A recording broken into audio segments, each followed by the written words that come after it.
amigos y amigas, soy Hortensia Prit, periodista de Tuna Innovación, y les doy la bienvenida a un nuevo podcast para hablar de las transformaciones en los distintos sectores. Hoy vamos a conversar sobre el efecto del cambio climático en la agricultura nacional y cómo el mejoramiento genético y la selección de especies a cultivar puede ayudar a enfrentar este problema en el marco del Día Mundial del Medio Ambiente. Hoy nos acompaña el doctor en Ciencias Agrarias, Ismael Opazo Palma, investigador de mejoramiento genético del Centro de Estudios Avanzados en Agricultura, CEA. Bienvenido, Ismael. Gracias por estar con nosotros. Hola Hortensia, muchas gracias por la invitación. Un placer poder estar aquí contigo hoy día, en este día tan especial, y espero que las investigaciones que nosotros desarrollamos sean de interés para la comunidad. Para comenzar, Ismael, lo primero es señalar los alcances de la crisis climática en el cultivo de algunas especies como los frutales. Desde hace un tiempo se habla del desplazamiento de las zonas de cultivo y de ciertos cambios en las condiciones climáticas que pueden afectar la producción agrícola. ¿Nos puedes entregar algunos ejemplos de lo que está pasando? Y de no tomar acciones, ¿qué efectos puede tener esto en el mundo agrícola y la economía? Bueno, efectivamente, desde hace años que ya la frontera agrícola se ha ido desplazando hacia el sur. Cuando yo entré a la carrera de agronomía hace ya casi 15 años atrás, por ejemplo, en el caso de los nogales no se cultivaban más allá de la sexta región hacia el sur, o sea, desde la sexta hacia el norte era el límite, básicamente porque las bajas temperaturas, las heladas sobre todo, dañaban fuertemente a este frutal. Hoy en día los nogales se cultivan hasta la región del Ñuble, 2 regiones más al sur de lo que era lo tradicional. Hay ejemplos varios que dan cuenta de esto, lo que pasa también, por ejemplo, con las cerezas, que tradicionalmente se cultivaban en la zona central, séptima región, sexta región, eran las regiones principales, y hoy en día incluso llegan hasta la región de Aysén. Es cierto que producto del calentamiento global, la temperatura se hace más idónea para estas especies más hacia el sur, y que también se ha hecho una selección también de algunos genotipos que se adapten mejor a esas condiciones. Quizás la gran duda es, bueno, ¿qué pasa con la zona central y con la zona norte, ¿no? Que los pronósticos claramente indican que cada vez el agua va a ser más escasa y la temperatura va a ir haciéndose mayor. Sin duda, la mega sequía en algunas zonas del país, el incremento de las temperaturas promedio, las inundaciones en algunas épocas del año son algunas de las situaciones que nos obligan a ir en la búsqueda de soluciones. ¿Cómo la investigación, la ciencia y la tecnología pueden contribuir a dar una respuesta a estos desafíos? Bueno, la mega sequía a la que tú haces referencia parte del 2010. Eh, el mundo académico y científico, la verdad es que mucho antes de que esta sequía se empezara a hacer notoria, ya sabía y venía pronosticando lo que iba a ocurrir. Eh, Básicamente, el centro en el cual yo trabajo se encuentra situado en la sexta región, en la región de O'Higgins.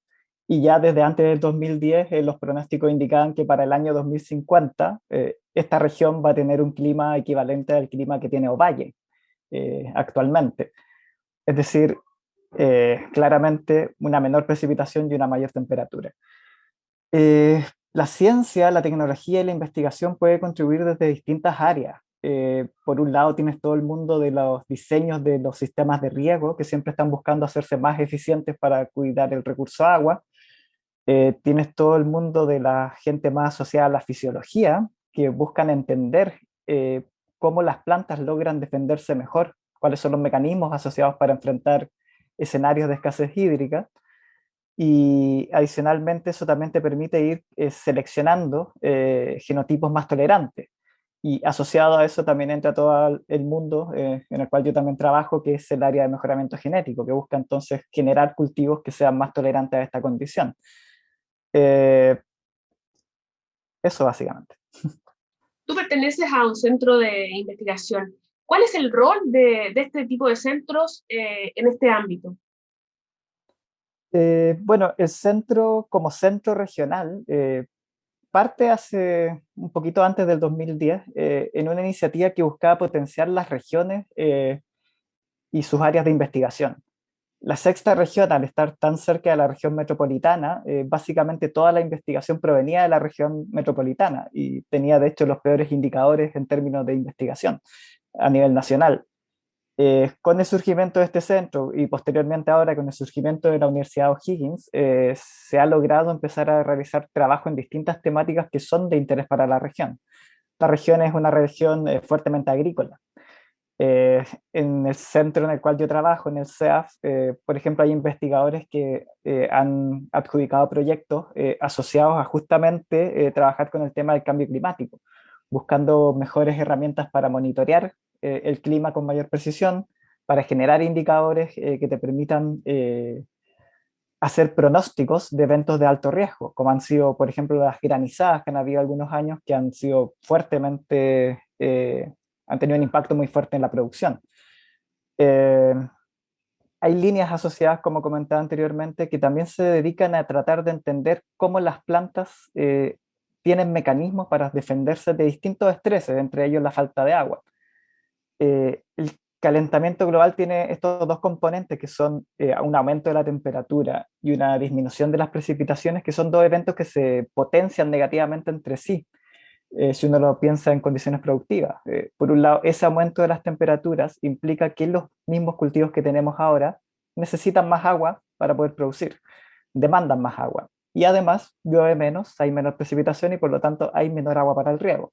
Entonces es un desafío bien, bien potente y que genera mucha incertidumbre. Quizá el principal problema que hay es la incertidumbre.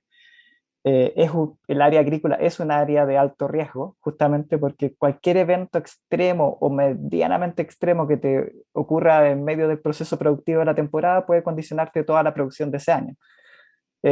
Y por lo tanto, hay investigadores que buscan trabajar en ahondar en el cómo las plantas se defienden de estos estreses y también este programa en el cual participo, que es un programa de mejoramiento genético bien inédito a nivel nacional, que básicamente está centrado en el trabajo enfocado en las raíces de los árboles frutales. Me adelantaste un poco la pregunta siguiente, pero sin duda hay mucho análisis, mucho conocimiento que nos va a permitir responder a esta necesidad que tiene el mundo agrícola. ¿Cuál es el área específica en la cual tú estás desarrollando tus investigaciones? Bueno, el programa de mejoramiento genético está enfocado en crear nuevos sistemas radicales para un grupo de frutales que se conoce como frutales de carozo. Estos frutales comprenden, por ejemplo, a los almendros, las ciruelas, los cerezos, los damascos eh, y los durazneros, entre otros. La gracia de estas especies es que son todas parientes cercanas entre sí, y por lo tanto, para el tema de mejoramiento genético, así como para el tema de los cruzamientos que uno puede hacer o de las combinaciones que uno hace entre las raíces y las variedades que después se injertan arriba, te permiten tener bastante áreas de investigación asociadas. Eh, Desde, yo diría, más o menos el 2010 en adelante, empiezan a surgir las primeras literaturas importantes científicas que dan cuenta de que las raíces tienen un rol muy importante en conferir tolerancia a la sequía en las especies que se injertan arriba. Y esto, si bien habían antecedentes que permitían suponerlo antes, la verdad es que está muy poco investigado, incluso hasta el día de hoy. Y básicamente, yo diría, en los últimos 2, 3 años han salido abundantes investigaciones internacionales y nosotros también hemos publicado al respecto que dan cuenta de lo mismo. Básicamente, las raíces pueden determinar muy fuertemente si un árbol es capaz de soportar una condición de poca disponibilidad de agua o no. Y por lo tanto, el mejoramiento genético enfocado en las raíces termina siendo un elemento clave. Durante muchos años, la fisiología vegetal ha estado fuertemente enfocada en estudiar la parte aérea, por dos razones que son bien lógicas, la verdad. Por un lado, las hojas o la parte aérea están ahí fácilmente disponibles para ser observadas e investigadas, mientras que las raíces están bajo el suelo y es muy difícil investigarlas sin dañarlas, sin alterarlas demasiado. Y por otro lado, además en las hojas ocurre el proceso biológico más importante para la vida en la Tierra, que es la fotosíntesis.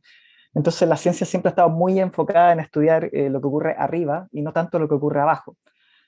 Todos estos estudios que han ocurrido muy nuevos, muy recientemente, efectivamente dan cuenta de que hay un mundo por investigar ahí abajo y es bien impresionante las diferencias que uno logra observar. En este grupo de frutales, como son familiares estos carozos entre sí, tú puedes injertar potencialmente genética cercana a duraznos o a ciruelos o almendros con, no sé, damascos o cerezos, por decir algo. Y es muy fácil ahí poder observar que efectivamente sistemas radicales que tienen la capacidad de defenderse mejor en un suelo seco terminan determinando que el árbol completo se defienda mejor. Entonces, agrupaciones globales que se hacían antiguamente, como decir los almendros, toleran más la falta de agua, uno puede decir, bueno, depende de qué raíz tiene. Y quizás un ciruelo podría tolerar lo mismo si tiene una raíz más parecida a la de los almendros, por ejemplo. Claramente, la fisiología vegetal, tal como nos estás enseñando, es uno de los temas relevantes. El factor hídrico es otro de los aspectos importantes y claves en la agricultura en medio de esta crisis climática. ¿Qué estudios has podido impulsar en esa línea de investigación? Bueno, la temporada pasada pudimos hacer en el centro un estudio que es bien interesante, en el cual tomando ejemplos de frutales que utilizamos acá en Chile, la idea era comparar básicamente frutales que fueran de distinto origen y adaptados a distintas condiciones hídricas, con el fin de determinar, bueno, qué mecanismos se asocian a una mayor tolerancia, por qué hay árboles frutales que son más tolerantes que otros, pero más fuertemente porque este tipo de estudios que combinan distintas especies en un mismo estudio son relativamente escasos en esta área de la fruticultura. Y es importante saber si es que un frutal es más tolerante que otro. Bueno, uno, por qué es más tolerante y en segundo lugar, cuánto más tolerante es. En este estudio entonces nosotros trabajamos con especies, por ejemplo, de climas más secos como son los granados y las higueras, algunas de climas más intermedios como genéticas cercanas a los almendros y los ciruelos, y también especies de zonas más húmedas como son el mandarino, un representante de los cítricos, y el palto también.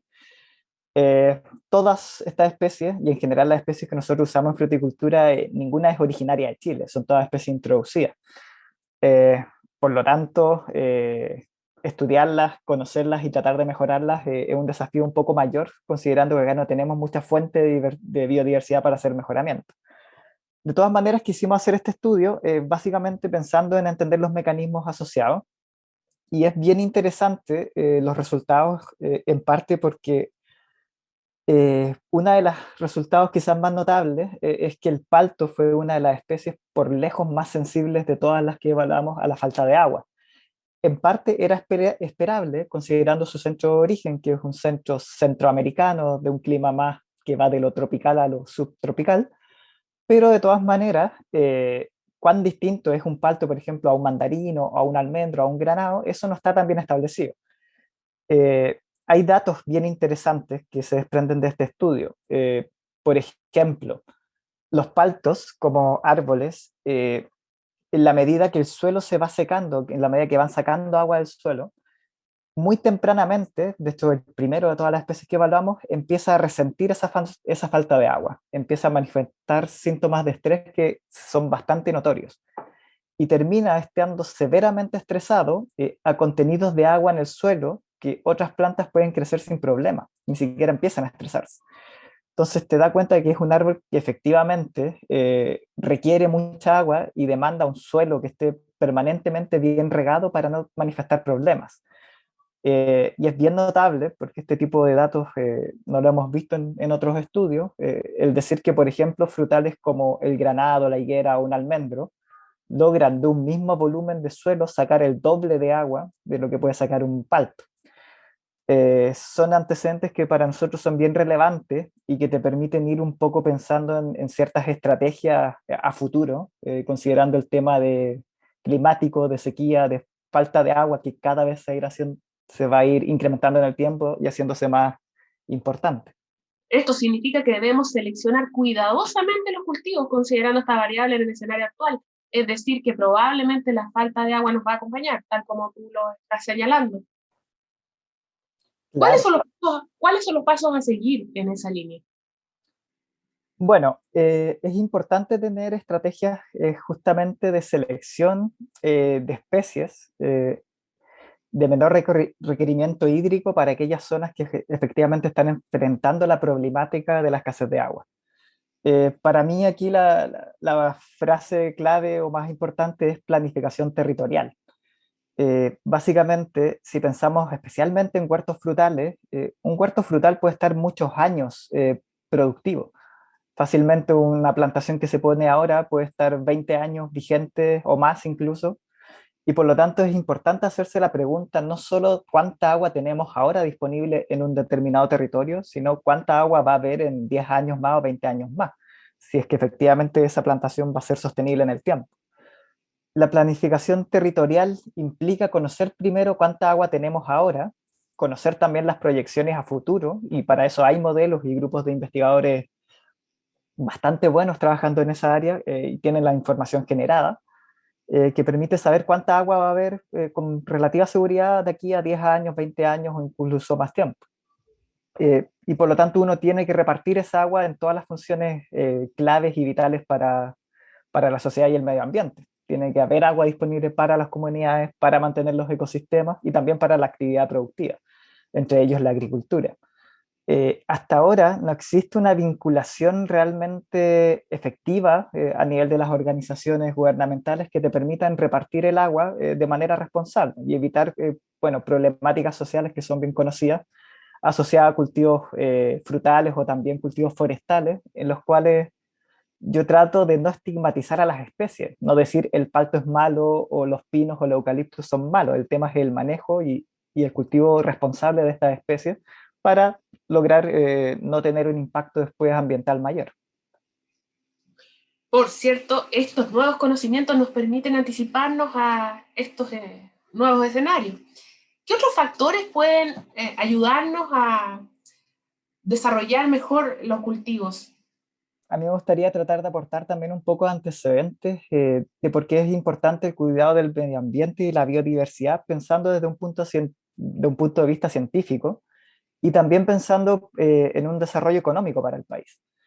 Es Existen, a ver, cuando yo estaba, volviendo otra vez un poco atrás, cuando estaba en los tiempos de estudiante, en aquellos años ya se había descubierto, por ejemplo, que el maqui era uno de los frutos con mayores contenidos de antioxidantes a nivel mundial.